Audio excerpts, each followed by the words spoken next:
सबको जय मसीह की। मेरे प्रिय भाई और बहनों, इस वीडियो के द्वारा आपसे मिलने से हम बहुत खुश हैं। हम विश्वास कर रहे हैं प्रभु यीशु मसीह का नाम से आप सभी लोग बहुत अच्छे होंगे। आज मैं एक भैया से आपको मिलाना चाहता हूं। हमारे बीच में आसिर भैया आए हैं।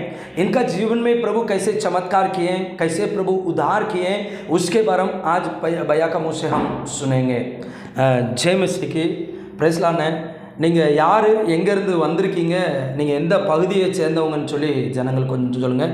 आप कहाँ से आए हैं, आप कौन हैं, आप क्या कर रहे हैं, उसी के बारे में थोड़ा बताइए। நான் தமிழ்நாடுலேருந்து பேசுகிறேன்। मैं तमिलनाडु से बोल रहा हूँ। தூத்துக்குடி பட்டணத்தை சேர்ந்தவன்। मैं तूतुकुड़ी डिस्ट्रिक्ट से आया हूँ। கர்த்தருடைய நாமத்திற்கு மகிமை உண்டாவதாக। प्रभु यीशु नासरी के नाम को महिमा होने पाए। நான் சிறு வயது முதலே கிறிஸ்தவ குடும்பத்தில் பிறந்தவன்। मैं बचपन से एक मसीही परिवार में, ஆனால் வளர்ந்து பெரியவனாகும் பொழுது, जब मैं बड़ा हो रहा था तब, பள்ளி பருவம் 5ஆம் வகுப்பை முடிக்கின்ற பொழுது, जब मैं 5वीं खत्म किया था, 6 மாதங்கள் பள்ளிக்கூடம், 6 மாதங்கள் வெளிய ஊர்கள்। तब मैं 5 महीना स्कूल गया था और 5 महीना मैं दूसरा गांव इधर उधर में जाता था। அப்படி நானே சுற்றி கொண்டு என்னை நானே மறைத்து கொண்டு வாழக்கூடிய ஒரு காலகட்டத்தில் இருந்தேன்। मैं जब बचपन में था, 5वीं पढ़ रहा था, तो मैं 5 महीना स्कूल पढ़ रहा था, 5 महीना इधर उधर जा रहा था। मैंने ऐसा मेरा माइंड में ऐसा सोच करके इधर उधर में भाग रहा था। ஏனென்றால் கிறிஸ்தவனாக இருந்தாலும் ஒரு முரடனாக வாழ்ந்தேன்। क्योंकि मैं एक मसीही परिवार में था, फिर भी मेरा मन इतना कठोर था। டெல்லியிலே இந்த ஒரு சூழ்நிலை காரணமாக, என்னுடைய தமிழ்நாட்டிலே, என்னுடைய தூத்துக்குடி பட்டணத்திலே நடந்த ஒரு பிரச்சனை காரணமாக டெல்லி பட்டணத்திலே வந்து அங்கே நான் வேலை செய்யக்கூடிய ஒரு சூழ்நிலையில் நான் இருந்தேன்। मैं यहाँ एक कठोर आदमी बनकर मैं जीवन जी रहा था, इसलिए मेरे जीवन में एक परेशान हुआ था, इसलिए तमिलनाडु में मैं रह नहीं सकता था। इसलिए यहाँ से तमिलनाडु से भाग कर मैं दिल्ली सिटी में मैं रहता था। அந்த டெல்லி பட்டணத்திலே तमिलनाडु होटलिले வேலை செய்யும்படியாக பணியில் சேர்ந்தேன்। मैं वहाँ दिल्ली में एक तमिलनाडु का एक होटल था, वहाँ मैं काम करने के लिए वहाँ ज्वाइन किया। அங்கே 2 மாதங்கள் பணிபுரிந்து விட்டு वहाँ 2 महीना में काम करके மீண்டுமாக கோவா பட்டணத்திற்கு சென்றேன்। फिर मैं वहाँ से गोवा गया। கடல் தொழில் செய்யும்படியாக போட்ல வேலைக்கு சேர்ந்தேன்। वहाँ समुद्र में काम करने के लिए एक बोट में काम के लिए मैं बोट में गया था। அங்கு ஒரு 6 மாதங்கள் பணி செய்துவிட்டு மீண்டுமாக மும்பை பட்டணத்திற்கு சென்றேன்। वहाँ 6 महीना में गोवा में काम किया था, फिर वहाँ से मैंने मुंबई गया था। மும்பையிலே இந்தியா கேட் பகுதியிலே அங்கே உள்ள துறைமுகத்திலே பணியில் சேர்ந்து அங்கேயும் போட்டுக்கு வேலைக்கு சேர்ந்தேன்। वहाँ मुंबई में इंडिया गेट के बगल में समुद्र है, वहाँ मैंने कुछ दिनों में काम करने के लिए वहाँ भी एक बोट में जाके काम करने के लिए गया। இப்படியாக என்னுடைய சூழ்நிலைகள் எல்லாம் ஒவ்வொரு பட்டணத்திலும் 5 மாதங்கள், 6 மாதங்கள், 2 மாதங்கள் என்று இந்த இந்தியாவையே சுற்றி சுற்றி வந்து கொண்டிருந்தேன்। ऐसा ही मेरे जीवन ऐसा ही हुआ था कि 6 महीना मुंबई, 6 महीना गोवा, 6 महीना दिल्ली, ऐसा ही मैं सारे भारत में मैं घूम रहा था। பல கொடிய தீய பழக்க வழக்கங்களை கற்றுக்கொண்டேன்। इसलिए मैं इधर उधर गया था, इसलिए मैं ज़्यादा गलत आदत में सीख गया था, नशा लेने लगा। மனிதனால் மதிக்க கூடாத என்னென்ன காரியங்கள் உண்டோ அந்த காரியங்கள் எல்லாம் செய்ய துணிந்தவனாக தெரிந்தேன்। जो बात, जो चीज इंसान मतलब तुझे जानते हैं, वो सारे नशा में लेने लगा। என்னுடைய குடும்பத்திலே தாய் தகப்பனாருக்கு நான் எங்கே இருக்கிறேன் என்பது அவர்களுக்கு தெரியாது। मैं कहाँ रहता हूँ करके मेरा माँ पापा नहीं जानते थे। இப்படி இருக்கின்ற ஒரு சூழ்நிலையிலே 1997ஆம் ஆண்டிலே ऐसा स्थिति में 1997 में நான் தூத்துக்குடி பட்டணத்துக்கு திரும்பி வரும்படியாக ஒரு சூழ்நிலை வந்தது। मैं फिर से तूतुकुड़ी डिस्ट्रिक्ट में आने के लिए एक मौका मिला था। அந்தபடியா வந்த பொழுது எனக்கு சாலை பணி செய்வதற்காக அரசாங்க வேலை கிடைத்தது। तब जब मैं तूतुकुड़ी आया था तो ये रोड का काम करने के लिए मुझे गवर्नमेंट का नौकरी मिला था। அந்த பணியை செய்து கொண்டிருக்கும் பொழுது मैंने वो काम कर रहा था। ஒரு பெரிய குடிகாரனாக இருந்தேன்। तब मैंने एक नशा का एक गुलामी में बन गया था। போதை வஸ்துகளுக்கு அடிமையாக இருந்தேன். ज्यादा नशा का चीज में लेने लगा। என்னுடைய பட்டணத்திலும் ஒரு முரடனாக வாழ்ந்தேன். मेरा डिस्ट्रिक्ट में तूतुकुड़ी जिला में एक कठोर आदमी, एक गुंडागर्दी बनकर मैं जीवन जी रहा था। 4 வருடங்கள் கழித்து அந்த வேலையும் என்னை விட்டு பறிபோனது. 4 वर्ष के बाद मैंने गुंडागर्दी भी कर रहा था, गवर्नमेंट में भी काम कर रहा था, इसलिए मुझे वो काम से हटा दिए। அப்படியே என்னுடைய வீட்டில் உள்ள சொந்த சொத்துக்களை வைத்து வாகனங்களை வாங்கி தொழில் செய்து கொண்டிருந்தேன். इसलिए मेरा स्थिति बहुत खराब हो गया, इसलिए मेरे पापा का जमीन सब कुछ बेचकर मैंने गाड़ी लिया था। वो गाड़ी लेकर के फिर गाड़ी रख करके मैंने बिजनेस कर रहा था। என்னுடைய தாய் தகப்பன் குடும்பம் எல்லாரும் தேவனை சார்ந்து வாழ்ந்தார்கள். मेरा माँ पापा, मेरा परिवार के लोग सब प्रभु के साथ यीशु मसीह पर विश्वास करके जीवन जी रहे थे। அவருக்கு தூரமாகவே, அவருக்கு எதிரியாகவே நான் வாழ்ந்து வந்தேன். लेकिन मैं यीशु का एक दुश्मन करके मैं यीशु के विरोध में मैं काम कर रहा था।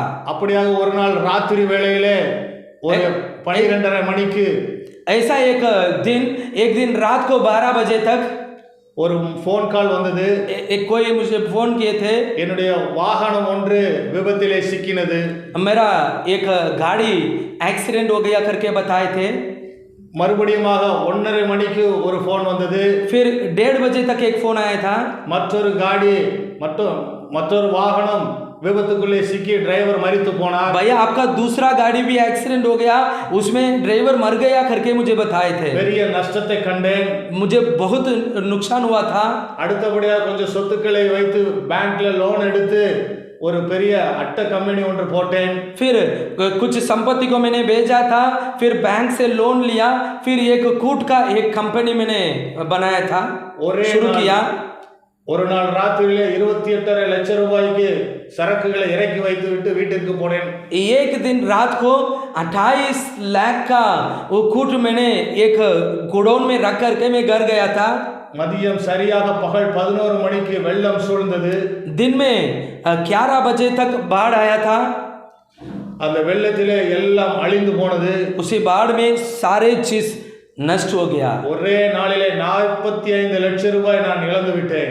एक ही दिन में 45 लाख मुझे नुकसान हो गया था। மற்ற இடங்களெல்லாம் கடன் வாங்கி எல்லா இடங்களையும் சுற்றி திரிந்து ஒரு 1.5 கோடி ரூபாய் கடனுக்குள்ளாக மாட்டி சிக்கினேன். मैं बहुत आदमी से मैंने कर्जा लिया था, इसलिए एक दिन में 1.5 करोड़ का कर्जदार में बन गया था, कर्जा हो गया। என்னுடைய குடும்பம் மற்ற சகோதரர்கள் எல்லாரும் எனக்காக ஜெபித்தார்கள். मेरे परिवार के लोग और सारे लोग मिलकर मेरे लिए प्रार्थना किए प्रभु यीशु मसीह से। ஆனால் நான் ஜெபிக்காமல் சுற்றி திரிந்து ஒரு பைத்தியம் பிடித்தவனை போல அலைந்தேன். लेकिन मैंने क्या प्रार्थना नहीं किया, पागल बनकर एक पागल के जैसे मैंने घूम रहा था। இப்படி ஒரு சூழ்நிலையிலே எங்கேயாவது ஓடி விடலாம், மரித்து விடலாம் என்று நான் சுற்றி திரிந்து கொண்டு ऐसा स्थिति में हम कहीं भाग जाएंगे, नहीं तो हम मर जाएंगे करके मैंने सोचा था।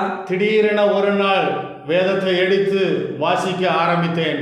उसी में एक दिन मैंने बाइबल को मैंने हाथ में लिया, मैं बाइबल पढ़ने लगा। ஆபத்து காலத்தில் கர்த்தரை நோக்கி கூப்பிடு, நான் உன்னை விடுவிப்பேன் என்ற வார்த்தை என்னோடு பேசியது. विपत्ति के समय प्रभु यीशु को बुलाओ। प्रभु यीशु का वचन ऐसा कहता है कि विपत्ति का परेशान का समय मुझे बुलाओ, मैं आकर के तुझे बचाऊंगा करके एक वचन बाइबल में है। वो वचन के द्वारा प्रभु यीशु मुझसे बात किए हैं। அந்த நாள் முதல் ஒவ்வொரு நாளும் என் தேவனை நோக்கி அவரை துதிக்க ஸ்தோத்திரிக்க ஆரம்பித்தேன். उसी दिन से लेकर हर एक दिन में प्रभु को आराधना करने लगा और प्रभु यीशु से प्रार्थना करने लगा। बैंक लोनिலிருந்து எனக்கு விடுதலை தந்தார். परमेश्वर ने बैंक का लोन से कर्जा से परमेश्वर ने मुझे छुड़ाए। அடுத்தபடியாக இழந்த அரசாங்க வேலை மீண்டும் எனக்கு வந்தது. जो काम गवर्नमेंट का नौकरी से मुझे हटाए थे, वो काम से फिर से मुझे बुलाए, फिर से मैं उसी काम में ज्वाइन किया। ஆண்டவராகிய இயேசு கிறிஸ்துவை நான் மீண்டுமாக தொடர்ந்து அவர் சமூகத்திலே இருந்த பொழுது எல்லாம் படிப்படியாக என்னிடமாய் வந்து சேர்ந்தது. मैं प्रभु यीशु को टाइट से मैंने पकड़ लिया, प्रार्थना करने लगा, हर दिन मैंने यीशु को खोजने लगा। देखिए उसी दिन से लेकर जो चीज मैं मेरे पास में से दूर गया था, वो सारे चीज वापस आने लगा। मेरा पैसा, मेरा काम, मेरा इज्जत सभी परमेश्वर प्रभु यीशु ने वापस लौटा दिए। அவருடைய அடிச்சுவடுகளை பின்பற்றி நடக்க ஆரம்பித்தேன். मैं यीशु मसीह को अनुसरण करने लगा. எனக்கு சமாதானம் சந்தோஷம் என்னுடைய குடும்பத்திற்கு நிறைவாய் கிடைத்தது. मैं जब यीशु मसीह पर विश्वास करके यीशु मसीह को अनुसरण करने लगा, शांति आनंद से परमेश्वर ने मुझे और मेरे परिवार के लोगों से भराए. கர்த்தருடைய நாமத்துக்கு மகிமை உண்டாவதாக. ஆமென். प्रभु यीशु नासरी के नाम को महिमा होने पाए. मेरे प्रिय भाई और बहनों, भैया का गवाही आप लोगों ने सुना है. देखिए, जब ये भैया यीशु मसीह को छोड़ करके दूर जा रहे थे तो इनका जीवन में परेशान आने लगा. इन्होंने नशा का गुलामी बन गए. लोग इनको तुच्छ जानते थे, नशा लिए थे, इधर उधर गए थे. वो आखिर में इनका जीवन में शांति आनंदित नहीं था, इनका जीवन में अंधकार था. फिर भैया सोच रहे थे हम जीने से मरना चाह करके मरने के लिए सोचे थे. तब भैया ने बाइबल को लेकर के बाइबल पढ़ने लगे. तो बाइबल का वचन के द्वारा प्रभु यीशु भैया से बात किए. उसी दिन से लेकर भैया फिर से प्रभु को पकड़ लिए, फिर से प्रभु यीशु को आराधना करने लगे और यीशु से प्रार्थना करने लगे. जिस दिन यीशु से प्रार्थना करने लगे और यीशु मसीह पर विश्वास करने लगे, उसी दिन से लेकर भैया का जीवन में प्रभु यीशु हर दिन चमत्कार करने लगे. जो जो चीज भैया ने खो लिए थे वो सारे बातों को प्रभु यीशु वापस इनको दे दिए. पैसा हो, इज्जत हो और शांति और आनंदित सभी प्रभु वापस इनको दे दिए. आज का दिनों में प्रभु यीशु भैया को आशीषित करके एक उच्च स्थान में रखे हैं. इसी वीडियो को देखने वाले मेरे प्रिय भाई और बहनों, अगर आपका जीवन में ऐसा स्थिति है, आपका परिवार ऐसा बिगड़ चुका है, तो आप डरने से मतलब नहीं है. डरने के लिए मत सोचिए और मरने के लिए भी मत सोचिए. मैं आपको एक संदेश सुनाना चाहता हूं. जो यीशु भैया का जीवन में चमत्कार करके इनको ऊंचा किए, वो यीशु आज भी जीवित है. आपके लिए भी यीशु ही परमेश्वर है. यीशु मसीह का नाम पर विश्वास कीजिए, यीशु मसीह से प्रार्थना कीजिए, यीशु मसीह को आराधना कीजिए. जरूर यीशु आपका जीवन में, आपका परिवारों को जीवन में जरूर जरूर जरूर यीशु बदलाव को लाएंगे. यीशु आज भी जीवित है, आज भी यीशु सामर्थ्य परमेश्वर. यीशु का अति पवित्र नाम को महिमा होने पाए. सबको जय मसीह की. अगर आपको प्रार्थना करना है तो नीचे जो नंबर आपके लिए दिया हुआ है वो नंबर पे फोन कीजिए. हम आपके लिए प्रार्थना करने के लिए तैयार हैं. जय यीशु की.